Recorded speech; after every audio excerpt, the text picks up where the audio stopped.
We are going live in 3, 2, 1. It says we are live. Okay, so according to YouTube, we're live now. Hi, everybody. This is exciting. Thank you so much for joining us today. I'm Anya, and I'm here with Julia Koerner, also known as Dairu. I hope I'm not butchering your name. Thank you so. Yep. And we are here today.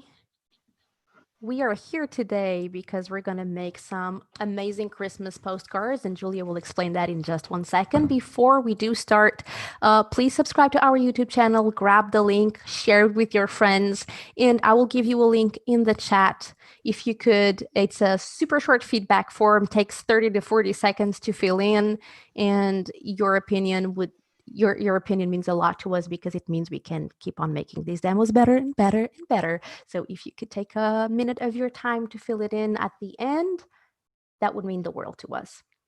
Okay. If you have any questions that you'd like to ask us throughout, please feel free to do so. Just type the word question, all caps, so I can easily see it afar on the chat and grab it. And we will address those as we go, unless it's not related to the workflow, then I'll save them for later. And that is pretty much it. So Julia, what are we drawing today? Actually, I will try even to do 2 pictures, but I'm not sure because with the live demo in talking and drawing, you will need a lot more time. So I prepared some different little sketches for Christmas. Also, I sent a link for a little mood board that I'm working with, but it was a bit last minute, so I guess it either will be more helpful for the not live demo, for the workshop later. Okay. But yeah, I guess today would go with this little Christmassy fluffy winter bird with some mistletoe branches around, and yeah, as I told, let's see if we have more time. I have sketched out different things, all that kind of Christmassy mood and cozy things for winter and yeah, things like this. Oh my goodness, this is adorable. You have the most adorable artwork ever. Okay, so tell us and show us your magic. Christmas magic. Yeah, like I told, I mean, there are a lot of ways how you can approach it, basically. Like the Christmas topic, it's depending, I guess, a bit on your cultural context or what you want to show. Like, basically, it's a bit for everyone what Christmas means to you.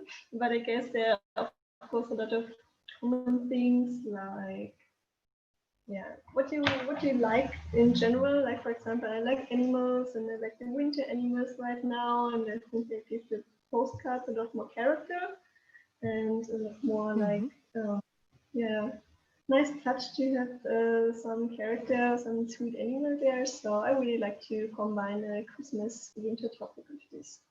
So basically, what I always start is with one of my pencils. A lot of people asking why I'm using the red lines or the blue lines on my sketches, because you saw it also in the sketchbook right now. I don't have a really concept like you should use the red line for this or the blue line for the other. I'm basically just doing it a bit for distinguishing better different elements. But since it will be a quite simple illustration, since the size of the postcard, of course, is quite small, so you can make huge details. Sorry, I didn't want to cut you off here, Julia. Before we start, I think the audio is general, so for some people the volume is not good, for some is good. Before we start, can you try to connect your phone to audio instead of your computer? And while you're sorting that out, I'll just get everybody updated with a couple of news. Okay, so while Julia is trying to get her audio better, because we were doing some tests, that's why we were a couple of minutes late, because we're having some audio struggles we didn't have when we did the tests. Let me actually, so while we're getting that. So now you're talking? Yeah. I cannot hear you from your phone. You have to connect your phone to audio, Julia. The audio is not coming out. Okay, if the audio is not coming out, we have to go back to the previous version thank you everyone for being here, like being amazing with the audio with the audio issues while we're figuring it out. We're always trying to make this better for you, but of course, sometimes last minute Christmas snafus like to come and bite us. So I will actually get my own microphone a little farther away from me so you guys can increase the volume of the live stream in general. Um, and I think that's what we're going to do. Julia, so maybe we can go back to how we were, because for some reason, of course, the phone is not working. Okay, so while Julia is getting back to her original audio, I can't hear you, Julia. So yeah, okay. Well, we're Yeah, getting I you. have to join the Zoom meeting now in general again. Sorry. Okay, so no problem. We're getting back to the volume. We're just trying to make this as perfect for everyone. Okay, so while Julia is getting back, I have a couple of news for you. So we have something. So as you know, we're doing these demos now 3 times a week. So we're here today, Tuesday, we'll be back Friday, and then we will be back Sunday. So Sundays, Tuesdays, and Fridays, we have these going on, which is pretty exciting. And we have a special demo coming to you. We were thinking about how to announce it, but okay, surprise! You're getting the announcement first. Upper hand on the announcement. We are doing a special Christmas live demo on the 24th of December, and I will be the one painting. We are making it very special for children. So any of you, if you guys have children, or if you are total beginners, or if you just want to paint alongside your family, this will be perfect for you, because we will be doing colorful shapes and turning them into little reindeers and snowman and Christmas trees. And it's just with color and a few, I use watercolor, but you can use any paint you want, just with color and a couple of markers. And we will be doing very, very simple and cute Christmas postcards that even kids can make. So I'm very, very, very excited about this. It's the first time I'm doing a live demo at Etcher, so it's pretty big for me. So I hope you guys can come on the 24th. It will be at 9 a.m. Pacific time, which is noon Eastern time, 5 p.m. UK time, because that's the time zone I'm at. So yeah, it's a fun holiday present we have for you, and we're not over yet. And we will be doing giveaways throughout the session. So it's pretty exciting. We're all very happy to be doing that. I hope you guys are too. Just looking at, thank you for joining. If you even don't have kids, Allison, just looking at the chat. Thank you for the support that you guys are giving us. We are super excited to do that. So yeah, it's going to be very Christmassy. Okay, Julia is almost back. Just getting the... Yeah, can you hear me now with the phone? Wow, the sound is perfect. Okay, now the problem is just, again, you have to help me with the zoom in. It doesn't want to work, because otherwise we see the postcard like from far away. Oh, it's not horizontal either. Okay, so this was a Christmas Santa. Okay, like I was not, okay, there you go. I was not going to announce this yet, but because of the technical difficulties, you got the announcement firsthand. And you got the audio much better. So now we have amazing audio, amazing visuals, and you have you're the very first people who know about this demo. I just sent the art to our designer to get the stuff done. We will be announcing it sometime within the next few days, but yeah, now you know. So yeah, thank you everyone for joining us. Okay, this is exciting. How can...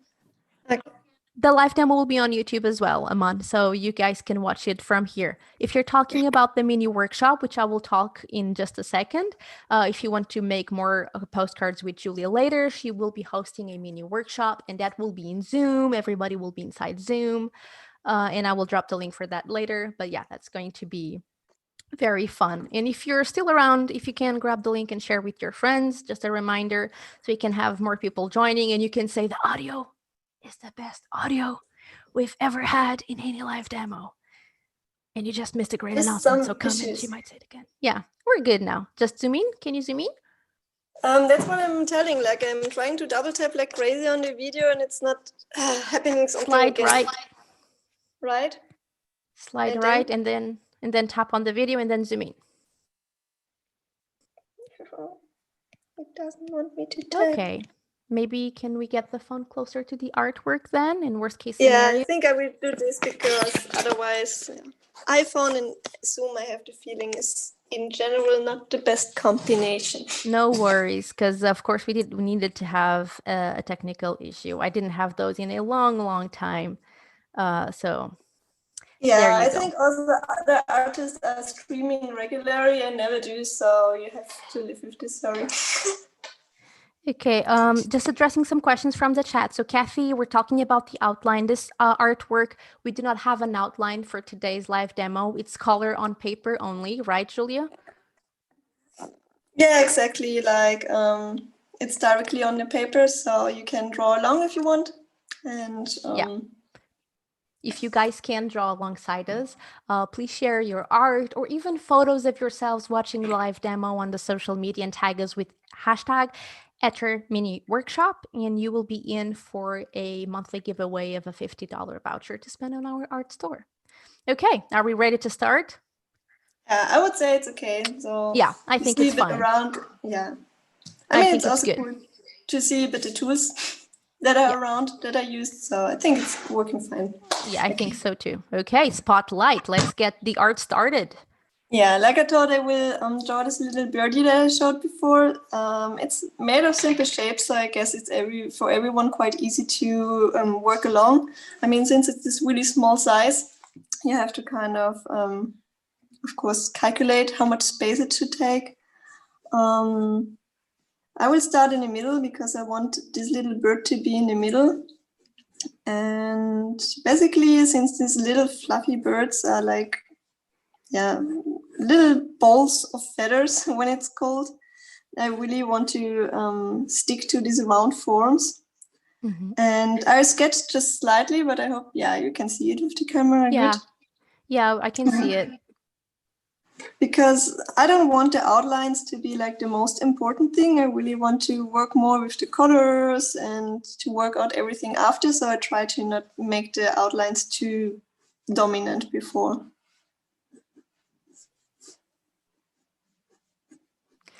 I love how the bird shape is a heart. Yeah, true, kind of. A little happy bird. So yeah, that's what I thought, like when I'm using different, like meanwhile sketching also, I'm changing between the colors. For me, it's more like that I know, like, okay, he's going the eye of the bird, and this will be the peak. That either way will be a darker color. So sometimes for darker colors, I'm using this blue pencil. Okay. But yeah, that's basically all the magic about why I'm using two different colors, just helping me a bit with the illustration process by my own. Mm-hmm. And that's one of our 100% cotton postcards, right? Yeah, exactly. They're really sweet because they already have this printed at the back. Mm-hmm. So everything you need for a postcard is already there. Oh, and I have two. Oops. Okay. It wants me to make two postcards. Let's see if we can do it. Because the watercolor process will be quite quick and loose. And since the format is quite small, it's kind of the issue that you cannot go to the other part of the paper. Mm-hmm. Meanwhile, you have to wait until something is dry. Mm-hmm. So maybe in between, it's good to change a bit. So yeah, basically we have our little bird here and the little mistletoe that he's sitting in. Maybe some little berries here around. Oh. And again, like I also could paint the berries with red pencil, would not change anything. It's just helping me a bit to distinguish. Meanwhile, I'm in the color process and I don't know, I don't accidentally paint it in a color that I don't want or something like this. That makes sense. A question from the chat, if the pencil is a red mechanical pencil? Yeah, both are mechanical pencils, like the one with red and the other one with blue. Actually, don't remember the brand right now, so. But I guess if you search in Amazon or something. Your phone turned off the camera. I swear to God, this session is haunted. Yeah, by the Holy Spirit. Wait. It's because it wants. Oh, Cynthia. Yeah, no worries. While you're getting that sorted. Hey, Cynthia, thank you for just joining now. Totally fine. We had a technical snafu, and the first few minutes were the snafu, figuring out the snafu and a cool announcement that I'll just bring up at the end. So never mind. Now I have to find a bit again the camera point. Ah, perfect. Cool. There you go. Let's continue with the cute bird. And the mistletoes. So just a question. So at the very beginning, you showed us your sketches and your roughs for this. So you planned this before starting on the postcard. Did you also figure out the colors before starting, or are you going to figure that out as you go? As I go, I mean, if you want to draw something realistic or near to realistic, then of course you will stick to kind of what is in nature. Like, okay, the bird is this kind of bird. It's a robin, so it will have this red cheek. So that's kind of set. So you know people can recognize it. But all the colors I will now figure out. Like, what am I doing? Well, for watercolor, I often don't plan so much before all the colors. I just have an idea where I want to go, and then just start with the colors. Okay. But yeah, so also a little tip for avoiding color accidents. When you do it like me, like, okay, I'm not planning the colors before. I have this little test paper that I have like somewhere here at the side. I will show it from time to time, but basically it's just like before you take the color and apply it to your postcard and then like recognizing like, oh, that's the wrong color. It's always quite helpful if you apply it a bit before to the test paper to see if it's working for what you want to do or not, basically. So yeah, at the beginning, I will actually just use a really bright red because I really want to focus on the little robin bird and the red chest of him. So I take a big brush, like this is a 6. Yep. Oh, at your brush. Surprise. Yeah. They're really pretty. I like the black part there. Oh, thank you. At the beginning, I start quite with watered down color, so like in general with a lot of water for mostly filling the bigger parts. So also the bigger brushes work quite good if you are working with a big brush, then you can fill it out quicker and make better effects for huge spaces. So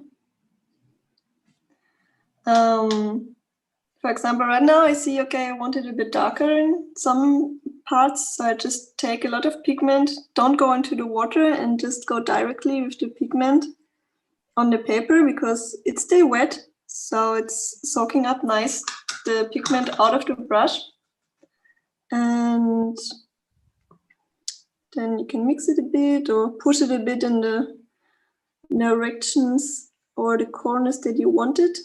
Because basically you see it also in the camera reflection right now. It's like a little nice lake here. But with this kind of paper, like these postcards, I tried them already before, they can handle it. So you don't have to worry so much about that it will totally be like a little wave afterwards. And now I want it to be a bit more fluffy. So I'm taking with the tip of the brush, making here this little fur or feather parts standing out of the shape. So it seems a bit more puffed. And since the little birdie got a Christmas hat, this also will be red. You also could put it in another color, of course, but I guess with red it's most easy to recognize it like, oh, okay, this is a little Christmas hat. And also the idea behind this Christmas cards was to make them quite simple and quick and with a limited color palette. So now I just took a bit darker red that I have and going again a bit into the wet color parts, because then you get these nice gradients and these nice water flowers here around. When it's still wet, it basically mix automatically. Like, even if you don't want it, it will mix. So that's a bit the trick or the hard part. You have to wait. But yeah. So I love. So are you the little spots of red are coming out of the belly? Is that to indicate the little feathery fur? I don't even know if that's a actual word. Feathery fur. these things, you mean? Mm-hmm. Cute. Yeah. For this, you just it- can use the brush because it's quite nice from the shape. Like, it's thick enough to soak up a lot of water, but it also has this really fine tip, so you can easily make details. And I also like it because, especially if you want to work fast, meanwhile the color is still wet, it's quite cool if you don't have to change all the time the brush, because then it's just more stressing. Like, okay, where's this brush? Where's the other one? So Yeah, that happened to me yesterday. I couldn't find. I had my little watercolor pans scattered around the table. Never again. yeah, at some point it also happens to me. As soon as I have more than 4, actually 3 already, brushes, different ones, then it's getting all confusing for me. So, since I want a bit good color contrast to the red, even if it's not like a natural color, I think I will go with a kind of bluish violet for the leaves, because then we have a nice dark and colder contrast to the red of the bird that we have.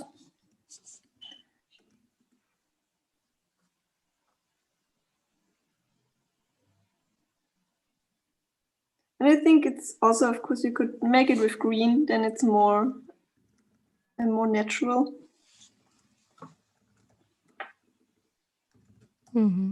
One, but we have a little bird with a Christmas hat, so I guess we don't have to worry so much about how realistic it is.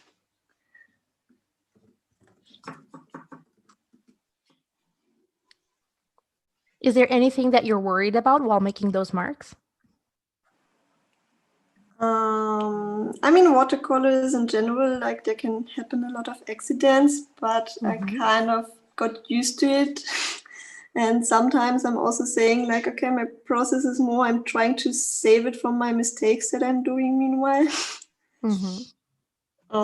Yeah, sometimes I'm, for example, drawing over the line that I was sketching before or so, and then I'm just like, okay, I know which shape it should be in general. Now I will just draw it a little bit bigger or something like this. So I think you also have to be kind of forgiving, meanwhile, watercolor to yourself, and just, yeah, like we told in the podcast, like, you have to go with the flow and see where it's going. So yeah, like, I start with a bit less pigment, and then I basically, because it's really wet, the color, I kind of just push it to the end. So when it's drying, you have like a little gradient with the pigment here in the end of the little leaves. Yeah, it works really well, and it's kind of adds depth to the little leaves. Yeah. Right now I'm just twisting the paper because I'm right-handed, so I don't want to smudge everything meanwhile it's still drying. Yeah. So you're just turning it around so you don't, makes sense. I guess for the left-handed people, maybe would have been better to start, for example, with the other branch. Yeah, of course. Interesting that being right or left-handed really changes your workflow order. Yeah, I think so. And actually, I think a lot of artists are left-handed, like, I don't know, more than in other professions, I would guess. Or at least a lot of art friends that I know, they're left-handed. And I was like, oh, okay, you too. I know already so many. I'm very curious to see how you're going to paint everything with just those two colors. Yeah, the good thing is that you can mix it. And that's Yeah. the secret. You mix the colors and yeah, You mix the exactly. colors. So I mean, of course, with blue and red, it's quite nice because you will know good the outcome of the final color. Because yeah, blue and red is purple, or a kind of purple. Always depends a bit of which blue you use.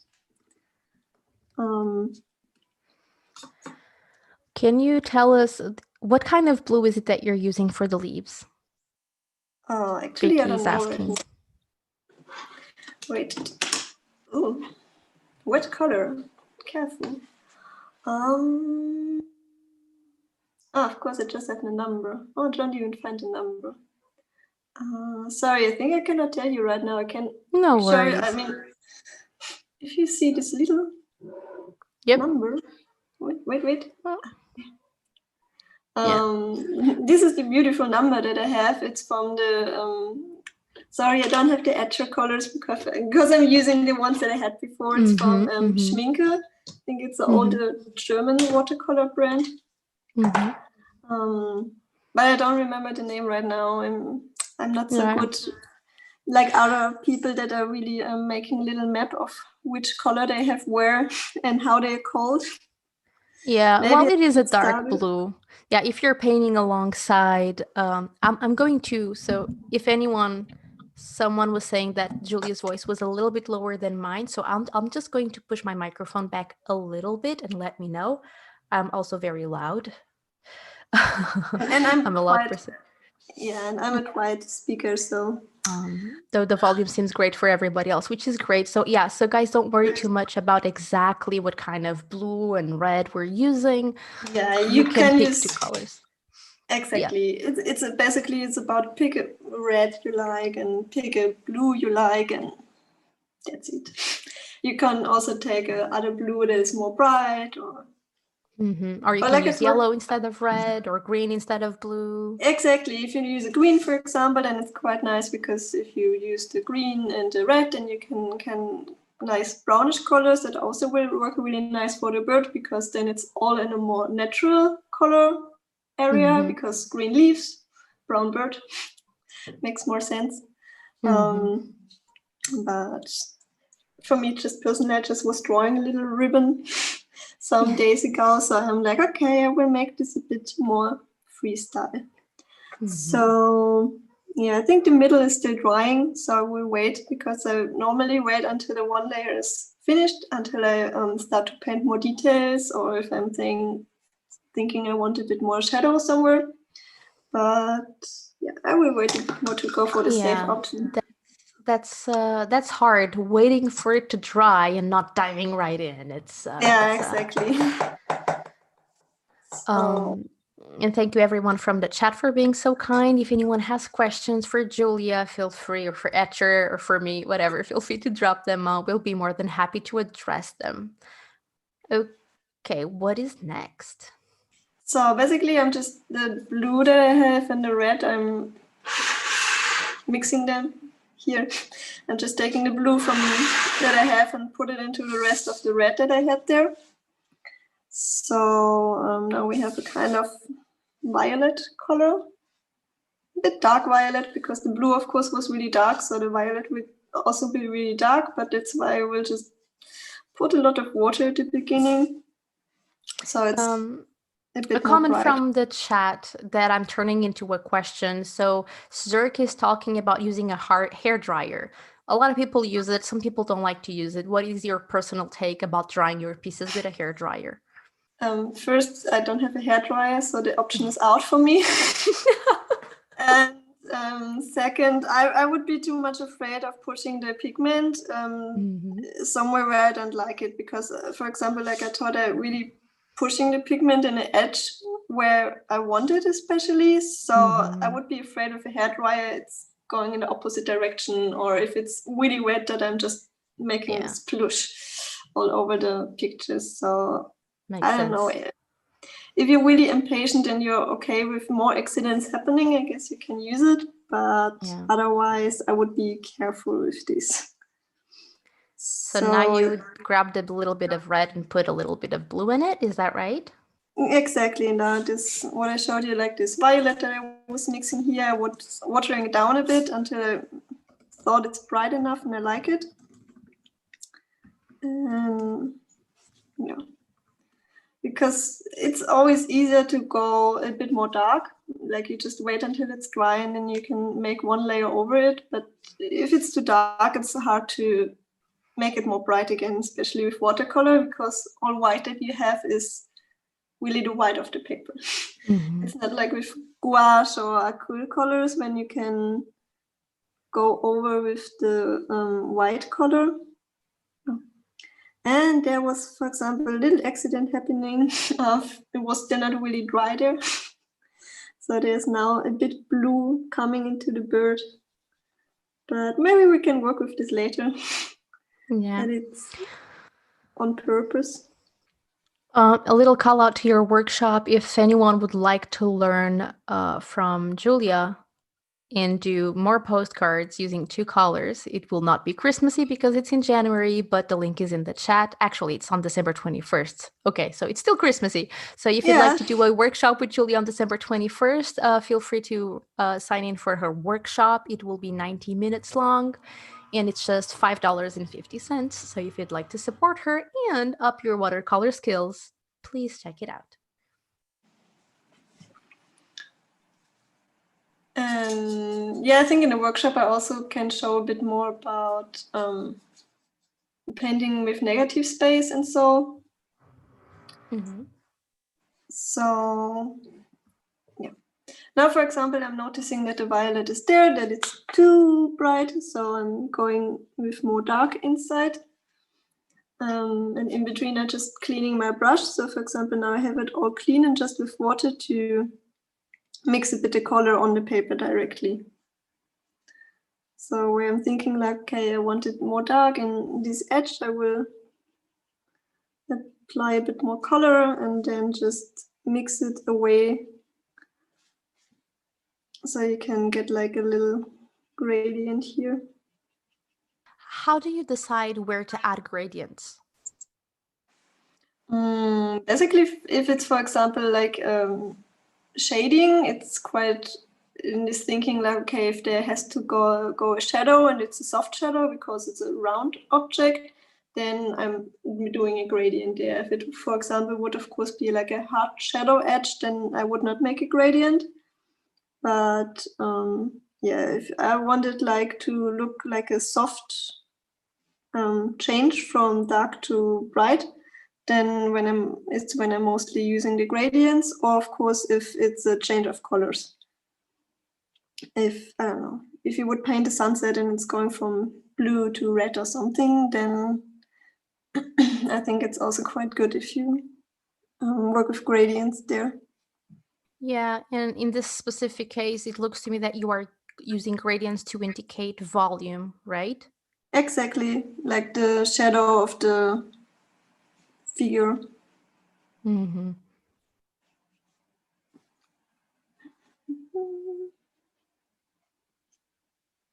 Yeah, sometimes I'm also just doing this. I use my finger to put the color somewhere, or when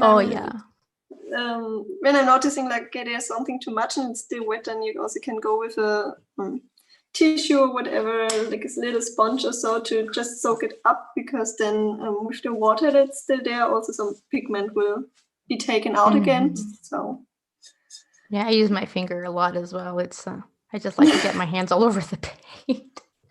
And then sometimes I forget I have paint and I smudged everything, but oh well. Yeah, that's the dangerous part. Okay, I think also now we have to, for example, to wait until the body of the bird is dry again. Okay, so I have a question for you from the chat, from the Mind of Watercolorists IG. So they're asking, does Julia work with granulation? And if so, what genre of painting does she find that works for her? I don't get the question, because what is meant with granulation? Well, I think, and feel free to correct me if I'm wrong if you're still watching. I'm wondering if your pick paints that are highly granulated, that have, those little segment, like sediment of paint, that you actually see those little dots when you paint. If you work with those kind of paints, then how do you? not planned or on purpose. Okay. So yeah, I think the easy question is no. Sorry. There you go. No, sorry. Yeah, I think sometimes people are like expecting a lot more, that things are planned out, and I think a lot of artists is just like just experimenting and seeing what is happening. Yeah, there's a lot of experimenting going on. So I think for the little berries, I will try to make like a little pinkish, like it's basically again the red with the blue, just a lot of red and a little bit blue, and watered down a lot. Basically, you also just can water down your red until you have like a bright red color or something like here. Oh, what a pale pink. It's gorgeous. I don't want the berries to be completely colored, I guess. Don't know, maybe I will change my mind. Mostly I'm really just painting like, okay, I will start with this, and then I'm looking at it again like, no, I don't like it, and then I just paint over it again. I think that's a really important thing to say out loud. We are allowed to change our minds in the middle of the process. That happens sometimes, and it's totally fine. You're living proof of it. But for example, right now here I didn't have a berry sketched, but I thought like, okay, it would be nice, or also to loosen up a bit here the shape and the density. I will add some dots that are like mini berries or something around. Oops. Or not, because it's not a circle. So yeah, you can meanwhile change a bit your mind and think like, okay, I want a little bit more of this here and a little bit more of this shape or color there. I think you always have to kind of think in general composition and how it works, how it should be in your mind, and then just check from time to time like what your drawing is doing, if it's going into the direction that you want. So for the head, I'm also basically just going back to the blue that we had, and I'm doing the same like with the red. I really just water it down because I want a more light blue. You also, of course, could use a light or a brighter blue that you have, but since the goal is to paint with two colors, we said. Yeah, we're making everything work with just two colors. Yeah. Just the red and the blue. And so, for example, for the little Christmas hat here, I also don't want it to be all colored. So basically, I'm just painting inside the shadows with the really light blue.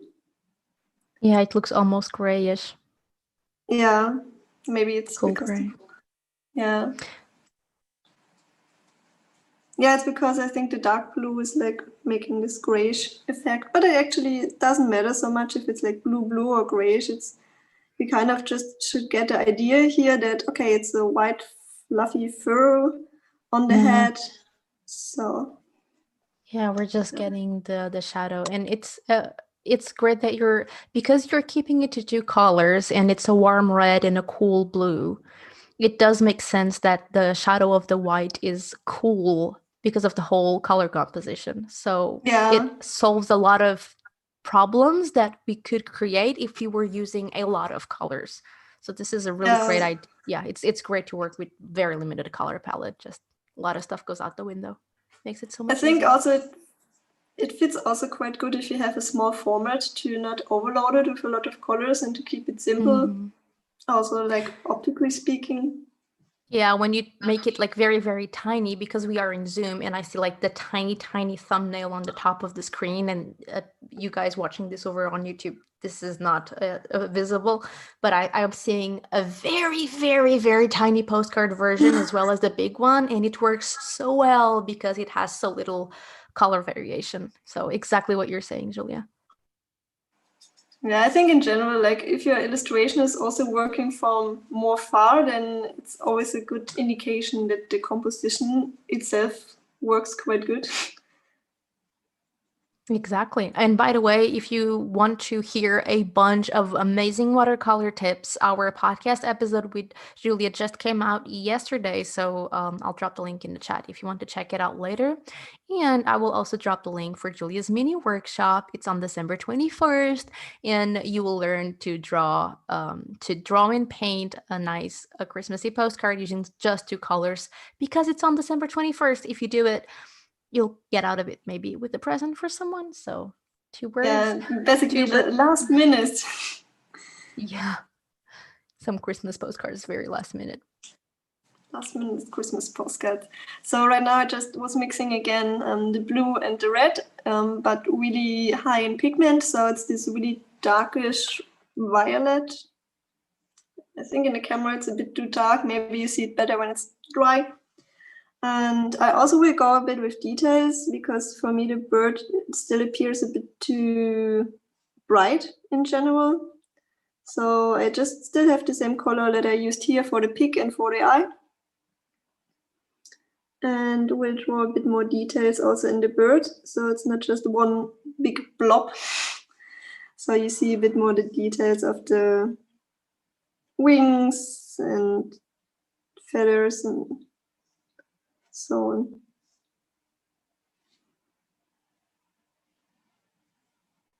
So as you see, as more as you draw, the brighter the color also becomes, because of course the pigment goes out from the brush into the paper. And I'm really mostly using it until there's nearly no pigment anymore. Maybe that's why my watercolors last so long, because I'm really using them a lot to do little details, but not always cleaning the brush completely. I really use it until the brush is empty and then take new color.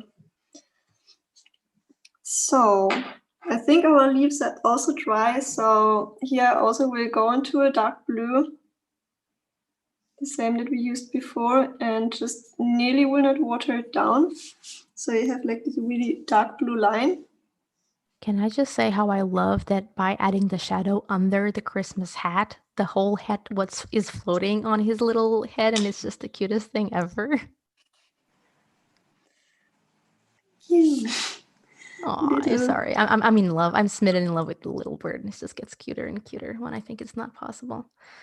Great comments from the chat. Wonderful project. So much fun, says Annie. And Rochelle says, I love how big the bird's belly is. So cute. Thank you. So yeah, right now basically it's like we have the base of the everything ready, and it's just painting in with a bit darker color or with more pigment of the color that we used before. We're painting in some details. So the leaves are getting like this little, you can see like the middle of it,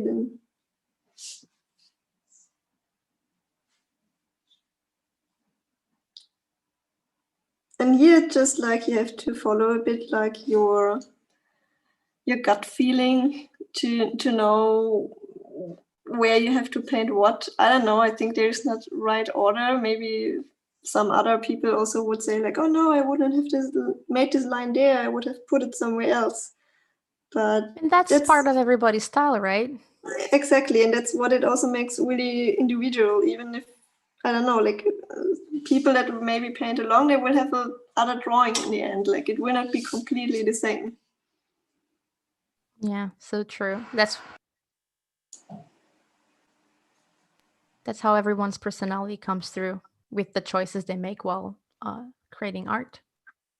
Yeah, it always reflects a bit. I mean, also, of course, by the choice of what you're drawing, it's reflecting a lot about the person who is creating the art, by what you choose, what you want to draw, but also, I guess, how, of course, you draw it. So, okay.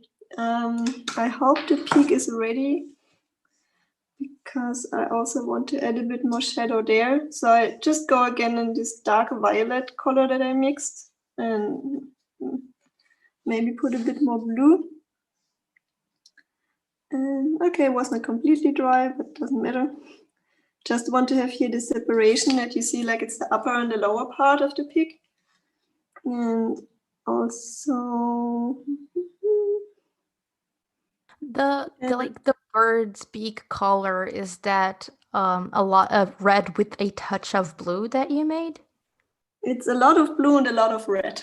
So it's both colors, a lot of mixed together. So, and I think also in the feathers of the bird, we could use a bit more darker colors. So again, I just go into the red and use it nearly not watered down to have a bit more intense color. And draw a bit more of these fluffy indications in. So since it's round, the shadow should be a bit more here in the bottom. And maybe some are also here. Oh my God. How can you make it cuter and cuter and cuter? Because it's becoming more fluffy. Oh. So yeah, that's normally where I actually also kind of say, okay, I'm finished with watercolors, and mostly we'll just add in the end some details, maybe here, because they're getting a bit lost, to make a bit more shadow. So is your rule of thumb to make everything very soft and work on the piece as a whole, so you can see what to leave soft and where to push the color so the whole composition comes together as one? Yeah, mostly I'm not completely finishing one part and then I will never go back to it or something. It's mostly like I start with one color and then I will apply the next. So also you can really work your way a bit around the paper, so you don't have the issue of waiting too long until one thing is dry. If you work a bit little here and then you go to the other part and then you come back if you see it doesn't work because one color is now too bright or too dark, so you have to adapt it a bit as a whole. Yeah, but that's basically, yeah, more or less I would say how I would go with the watercolor part. And then in the end, I mostly, for example, for these winter things, it's really nice if I find the correct one. If you have like a white marker, it doesn't even have to be a marker. If you have gouache color or some other pens that are white, that are quite nice to add details in the end. For example, right now the little bird has like a little creepy black hole of eye, so I want it to be a bit more alive. I actually still, for these ones, I still didn't find the really good ones. I always have to check before if it's even working. They always die after some weeks. So right now it just gets a bit like alive, the eye, and when you add a bit of white into it. Oh, the life. Oh, it's the sparkling eyes. Oh my God, my heart can take this.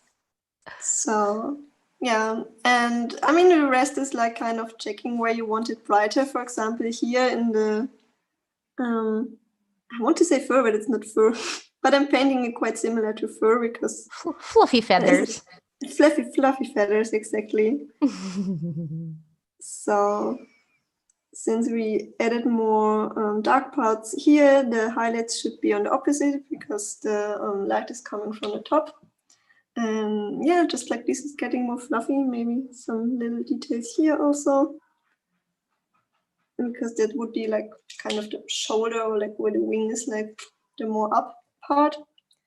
And yeah, that's basically how, just adding some little details with white. And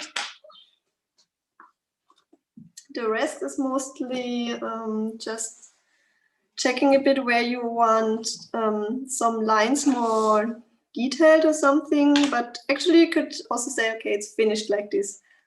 Yeah, I mean, for me it's perfect, but I don't know, every time you touch it, it just makes it better. I don't know how you can stop, but it's beautiful.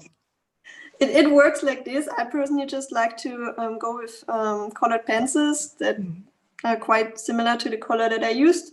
Mm-hmm. And for example, work a bit on the outlines here, but this is not sharp enough.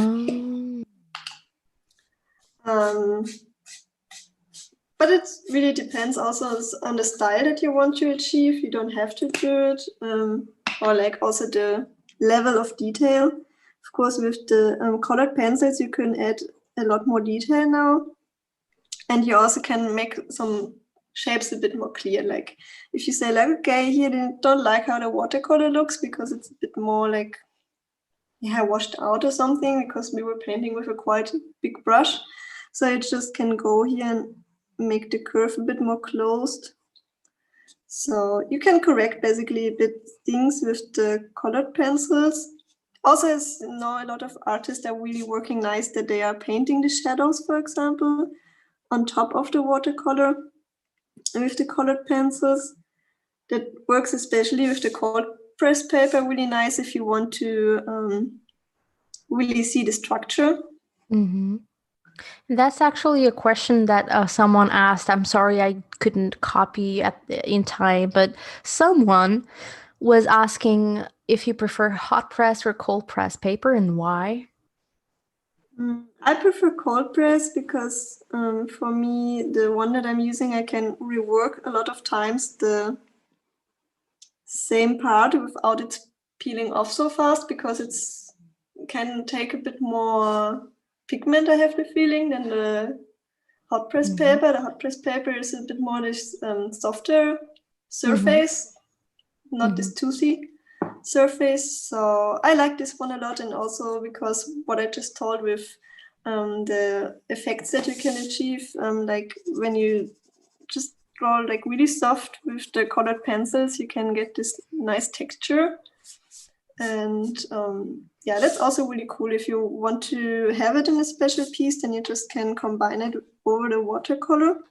And you guys can check out our postcards. We have them in cold and hot press, whatever your allegiance may lie. We have everything for everyone. And thank you, Tina. So question was Tina's. I did remember the question. So for example, here the shape, I also want to close it a bit better.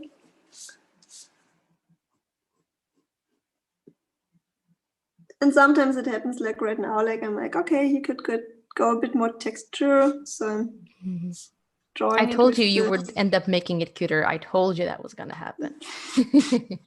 Magic. So yeah, but like I told, this step is quite optional. Also, like if you really like it, kind of doesn't work so nice.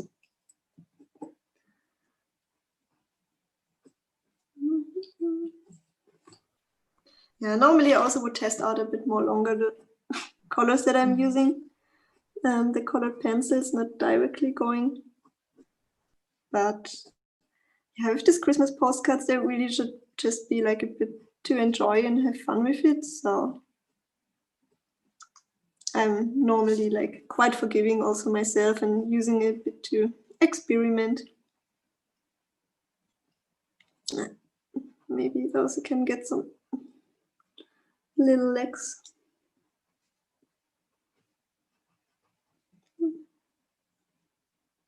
I mean, you don't see so much of the legs because it's like a fluffy ball. Oh my God. And also, for example, the white part is a bit getting lost. So I think a bright coded blue could work. This is beautiful. These watercolor pencils or regular colored pencils? These are just regular colored pencils. Okay, there you go, Lila. And guys, if you want to learn how to make this, please join Julia on her mini workshop on December 21st. Link coming to the chat soon. And to Tina, who's asking if we're going to have llama plushies. Not that I know of. I wish we do. If we ever go into the plushie business, this bird needs to be a plushie too, because it's just too precious. Like, this should be a Christmas ornament on my tree. It would be sweet. It would be extra fluffy, yeah. So yeah, I guess for the workshop, I also will basically do it like the sketches that I prepared, for example, I would upload them before, show it before, so people can prepare it, because I know that I'm quite quick in sketching, but for some other people it's like, okay, I need some time to sketch, and then I'm not so quick with coloring, so yeah. But with the live demo, I wanted to have it a bit open and seeing where it's going, like what animal it will be today. So you haven't picked the animal for the workshop yet? I have, for the workshop, I'm not sure. I have different sketches, so maybe a deer. Like in the workshop, I also will, I guess, do 2 different ones. So maybe another fluffy bird and a deer, because in the workshop I also want to show like the negative painting. That means basically right now we were painting our animal, and with the negative painting it's more like the spaces that you leave show the motive or what you want to draw, and with this you can really play nice with having glowing effects, or something looks like it's really bright. So we have a treat coming for the mini workshop. Okay. Thank you so much, Julia. Anything else you'd like to add? Or guys, if you have any last minute questions to slip in before we wrap up? Going once? Going twice? You can ask anything now. Great comment from Gail. Thank you so much. She's saying the postcards are amazing. I really appreciate the feedback. She has both hot press and cold press and likes both. Yeah, thank you. I agree. I think it's a great Christmas present. Such a sassy bird, says Mert. I agree. It's a sassy, cute. I mean, it looks like the kind of bird that would wake you up in the morning and then just laugh and fly off the window. Okay, so. Okay, just one fun question before we wrap up, because we have time for it today, from Tina. What is your favorite animal, Julia? In general, my favorite animals are whales. They're too big for postcards. No. Oh yeah, we can. Whales, we can make. Oh my God, we can make a postcard collection. When you put them together, you have a giant whale. That is also really cool. Yeah. Okay, so we're gonna wrap up. Thank you, everyone, and for the kind comments, for your support, for being amazing as always. We, again, last call for Julia's mini workshop on December 21st. You're going to make 2 postcards, not 1. I did not know that, just found out. So you're going to make 2 postcards with her in watercolor and pencils. So you have that little detail. And the link will be shortly in the chat. Sign up because it's limited seating. We've been selling out lately, so I suggest, if you guys want to go ahead, if you'd like to offer the workshop to someone, that's also a possibility. Feel free to email us at hello@etchelad.com and we can help you sort that out. It's also a great gift, $5.50, and you're supporting Julia, the artist. So I think it's a win-win-win for everybody. I'm also going to drop in the chat a link to our feedback form. If you could be so kind and fill it in. It's just like 30 seconds, less than 1 minute, and your feedback will greatly help us improve future live demos. We're always trying to make it as better in anything you have. If you know Zoom, if you have any tips, I'm always researching as well, so we can make it better. Thank you for that. Subscribe to our YouTube channel. And we will be back Friday. It will not be me who's hosting, but we're bringing Apple Mint, Lisa Patriarca. If you don't know her, check her out. She's going to do awesome anime style art. So that's going to be a treat. Well, and that's it. Thank you so much, Julia. Thank you so much, everybody. Final spotlight on the video, so everybody sees the bird. Da-da-da-da. Pew, pew, pew, pew, pew, pew, pew. Pew, pew. Oh, cute. Okay, and we're gonna go out. Thank you so much, everyone. Bye.